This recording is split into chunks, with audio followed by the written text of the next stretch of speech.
Sejarah Filsafat Barat, karya buku Bertrand Russell. Bab 6, Empedokles. Paduan antara filsuf, nabi, ilmuwan, dan dukun yang telah kita temukan pada diri Pythagoras terpantul dengan amat sempurna pada diri Empedokles yang telah dewasa pada kira-kira tahun 440 sebelum Masehi. Dan dengan demikian, ia hidup sezaman dengan Parmenides, namun usianya lebih muda dan doktrinnya dalam beberapa segi lebih mirip dengan ajaran Heraklitus. Ia adalah warga Akragas yang terletak di pesisir selatan Sisilia. Ia seorang politisi demokrat yang sekaligus mengaku diri sebagai dewa. Di kebanyakan kota-kota bangsa Yunani, terutama yang berada di Sisilia, berlangsung konflik berlarut-larut antara sistem demokrasi dan tirani. Para pemimpin masing-masing pihak yang kalah dihukum mati atau dibuang. Mereka yang menjalani pembuangan biasanya tak segan-segan bersekongkol dengan musuh-musuh Yunani. Persia di timur, Kartago di barat. Suatu ketika Empedokles pun pernah dibuang.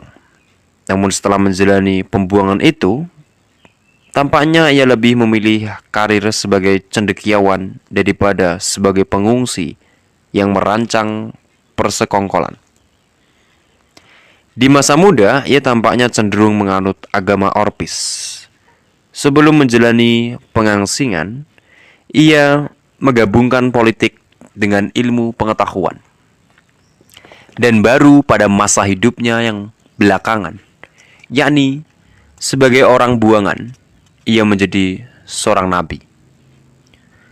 Kisah-kisah legenda banyak bercerita tentang Empedokles. Ia dianggap mampu melakukan hal-hal yang ajaib atau yang tampaknya ajaib. Kadang dengan memakai ilmu sihir dan kadang berdasarkan pengetahuan ilmiahnya. Konon ia mampu mengendalikan angin. Ia menghidupkan kembali seorang perempuan yang tampaknya telah mati selama 30 hari. Dan akhirnya dikisahkan bahwa ia mati dengan melompat ke kawah gunung Etna untuk membuktikan bahwa dirinya adalah dewa. Dalam ungkapan seorang penyair, Empedokles yang agung, jiwa yang penuh bara, melompat ke kawah Etna dan terpanggang sepenuhnya. Matteo Arnold menulis satu saja mengenai hal ini. Namun sayangnya, kuplet di atas tak ada dalam sajaknya yang terburuk sekalipun. Seperti Parmenides, Empedokles menulis dalam bentuk syair. Lucretius yang menerima pengaruh dari Empedokles menyanjung dia dengan mulu sebagai penyair. Tetapi mengenai hal ini, tak ada pendapat yang seragam. Karena yang sampai ke tangan kita hanyalah fragmen-fragmen tulisannya. Maka bakat puitiknya tetap diragukan. Ilmu pengetahuan dan agama Empedokles perlu dibicarakan secara terpisah, karena keduanya tak saling bersesuaian. Pertama-tama, saya akan membahas ilmu pengetahuannya, kemudian filsafatnya, dan terakhir agamanya. Sumbangannya yang terpenting bagi ilmu pengetahuan adalah penemuannya mengenai udara sebagai substansi tersendiri. Di sini ia membuktikannya lewat observasi, yakni jika ember atau sembarang bejana sejenis itu dibenamkan terbalik ke dalam air, maka ia tak akan masuk ke dalam ember. Ia menyatakan, ketika seorang anak gadis bermain dengan jam air yang terbuat dari pipa kuningan yang cemerlang, menutup lubang pipa dengan tangannya yang menawan, dan membenamkan alat itu ke dalam sekubang air jernih berkilauan, maka aliran air tak akan masuk ke dalam bejana, karena udara di dalam bejana yang menekan lubang pipa yang tertutup rapat itu menahan air tetap di luar. Sebelum si gadis melepas arus udara yang tertekan itu. Dan ketika udara keluar dari pipa, air pun masuk ke dalamnya dengan takaran yang sama.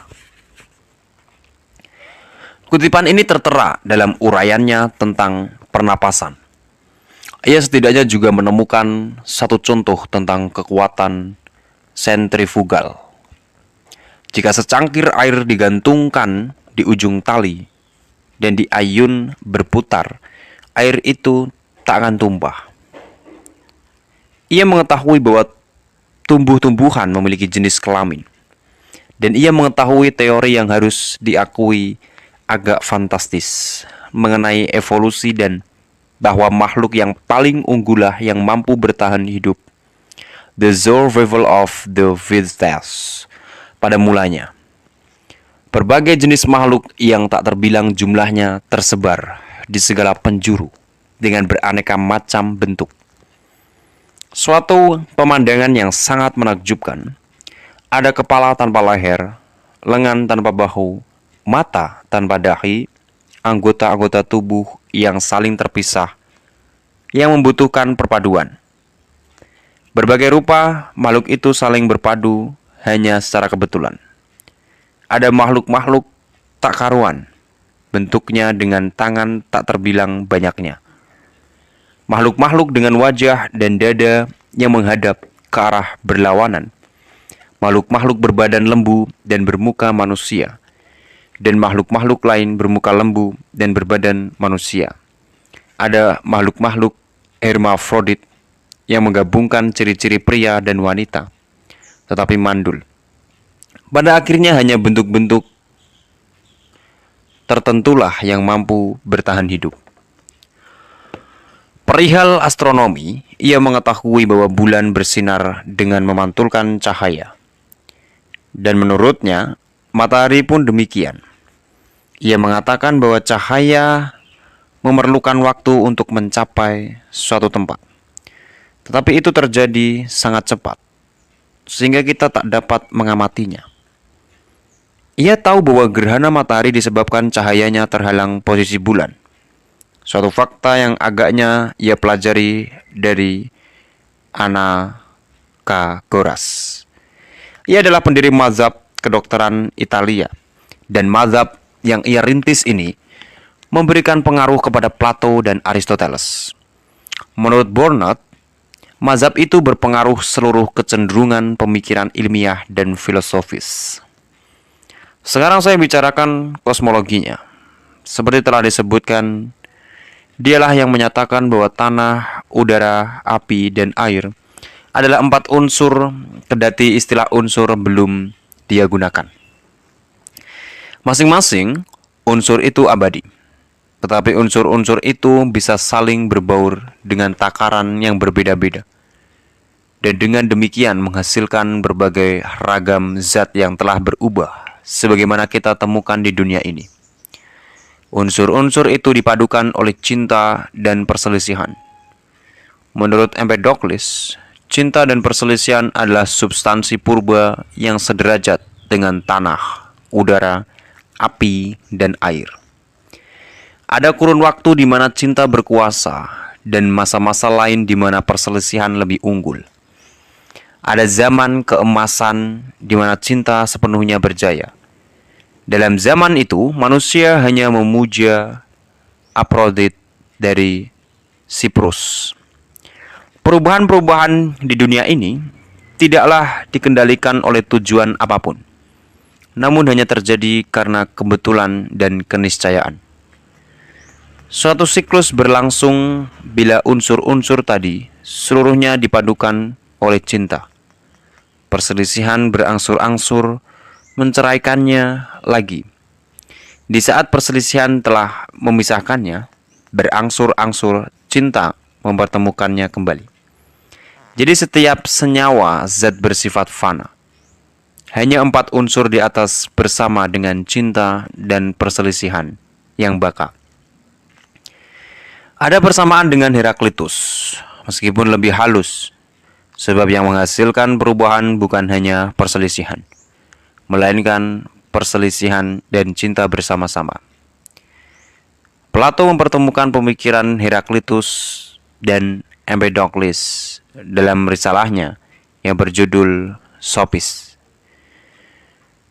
Ada para cendekiawan Ionia dan yang lebih belakangan dari Sisilia yang menyimpulkan bahwa lebih tepat jika dua prinsip yang satu dan yang banyak dipadukan, dan mengatakan bahwa kenyataan itu satu dan banyak, dan bahwa keduanya dipertautkan oleh permusuhan dan persahabatan yang senantiasa berpisah, senantiasa bertemu, seperti ditegaskan oleh para cendekiawan yang ekstrim. Sementara mereka yang lebih moderat tidak menekankan perselisihan atau perdamaian selamanya, melainkan menerima terjadinya pengenduran dan pergonta-gantian antara keduanya. Perdamaian dan persatuan kadang berlangsung berkat kuasa Aprodit, yang lantas digantikan oleh kemajemukan dan peperangan berdasarkan prinsip perselisihan. Empedokles berpendapat bahwa dunia lahiriah ini berupa sebuah bola, bahwa dalam zaman keemasan perselisihan berada di luar dan cinta ada di dalam. Lantas, berangsur-angsur perselisihan bergeser ke dalam, sementara cinta terusir keluar, hingga pada masa yang terburuk, perselisihan sepenuhnya berkuasa di dalam, dan cinta sama sekali terpisah dari bola dunia. Suatu saat kemudian, meski sebab musababnya kurang jelas, muncullah gerak yang sebaliknya, sehingga zaman keemasan berlangsung kembali, meski tidak untuk selamanya. Keseluruhan daur demikian itu terus berulang. Orang mungkin berpendapat bahwa salah satu keadaan ekstrim tadi bisa saja kemudian berlaku tetap. Namun tidaklah demikian pandangan Empedokles. Ia bermaksud menjelaskan adanya gerak sembari tetap mempertahankan argumen Parmenides, dan tidak berpendapat bahwa gerak itu akan mencapai keadaan yang tak berubah pada tahapan tertentu. Pandangan Empedokles mengenai agama terutama bercorak Pitagorean. Dalam satu bagian, tulisannya yang sangat mungkin berbicara tentang Pitagoras. Ia mengatakan, di antara mereka ada seorang yang memiliki pengetahuan luar biasa, paling piawai dalam semua karya pemikiran, seorang yang telah mendapatkan kekayaan paling berlimpah dalam hal kebijaksanaan. Dan bila ia memeras semua akalnya dengan gampang, ia dapat mengetahui semua segi dari segala hal yang bisa diketahui selama 10 kali atau bahkan 20 kali masa hidup seseorang. Seperti telah disinggung di muka, di zaman keemasan manusia hanya memuja Aprodit, dan meja persembahan tak lagi menebarkan aroma darah lembu suci. Sebab ini hanya terjadi di tengah puncak kebencian antara manusia yang menyantap berbagai bagian tubuh binatang sesudah merenggutkannya dari kehidupan. Suatu ketika dengan yakinnya ia mengaku diri sebagai dewa. Para sahabat yang menghuni kota megah yang di bawahnya terpampang cadas kuning Atragas, terlindung oleh benteng-benteng di atas perbukitan, sibuk dalam berbagai macam kerja, sumber kehormatan bagi para pendatang, orang-orang yang tak menyukai kejahatan, semuanya mengeluh-elukan. Aku berada di antara kalian sebagai dewa yang baka, yang kini luput dari maut, dimuliakan oleh semua yang datang, dimahkotai pita dan karangan kembang. Kala itu bila aku berjalan dengan segala keagungan di antara para pengiringku, laki-laki dan perempuan, memasuki berbagai kota yang menyambutku, penghormatan dipersembahkan untukku. Mereka berduyun-duyun datang kepadaku, memohon ditunjukkan jalan mencapai kekayaan. Sebagian meminta sabda bijaksana, dan sebagian lagi yang lelah lama menderita bermacam penyakit, memohon diperdengarkan sabda yang menyembuhkan. Tetapi mengapa lagi-lagi kukisahkan ini semua? Seakan-akan telah kulakukan sesuatu yang mulia, sehingga melebihi makhluk dunia. Insan yang fana. Pada saat lain, ia merasa dirinya seorang pendosa besar yang kini menjalani pertobatan atas perilakunya yang durhaka. Ada sabda tentang keniscayaan, peraturan purba para dewa yang baka dan terlindung ketat oleh sumpah keramat. Sehingga jika ada salah satu iblis yang bertindak di sepanjang hari, durhaka sebab mencemari tangannya dengan darah, atau mengikuti jalan perselisihan dan bersumpah demi dirinya sendiri, ia harus terusir 30.000 tahun dari lingkaran mereka yang diberkati, terlahir kembali sepanjang waktu menjadi berbagai rupa makhluk fana, menyusuri jalan hidup yang penuh duka lara, silih berganti.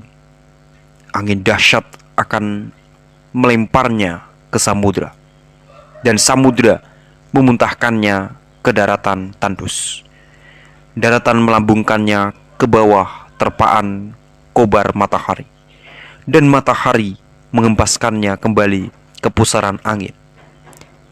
Ia digilir dari yang satu ke yang lain, namun semua tak sudi menerimanya. Kini akulah salah satu yang mengalami itu, orang yang terusir dan menggelandang jauh dari para dewa. Dan karenanya aku percaya pada perselisihan nan kejam. Kita tak tahu dosa apa yang telah ia perbuat. Mungkin bukan sesuatu yang bagi kita terlalu memprihatinkan. Sebab ia berkata, celakalah aku karena saat kematian yang tak kenal belas kasihan, tak mau membinasakan diri sebelum aku berbuat durhaka yang menggelincirkan lidahku. Jauhi sama sekali segala daun laurel. Celaka, katakan celaka. Janganlah menyentuh buncis. Jadi mungkin yang ia perbuat tak lebih dari mencicipi daun laurel atau makan buncis. Bagian dari naskah Plato yang paling terkenal, di mana ia membandingkan dunia ini dengan sebuah gua, yang di dalamnya kita hanya bisa melihat bayang-bayang kenyataan yang ada di dunia terang di luar gua. Benih gagasannya telah ada pada pemikiran Empedokles, sumber asalnya terdapat dalam ajaran Orpis. Ada sejumlah orang, mungkin mereka yang terbebas dari dosa setelah mengalami inkarnasi berulang kali, yang pada akhirnya memperoleh kebahagiaan abadi dan bersatu dengan para dewa. Namun akhirnya mereka hadir di antara orang-orang kebanyakan berbagai nabi, pengubah tembang, tabib, dan pangeran.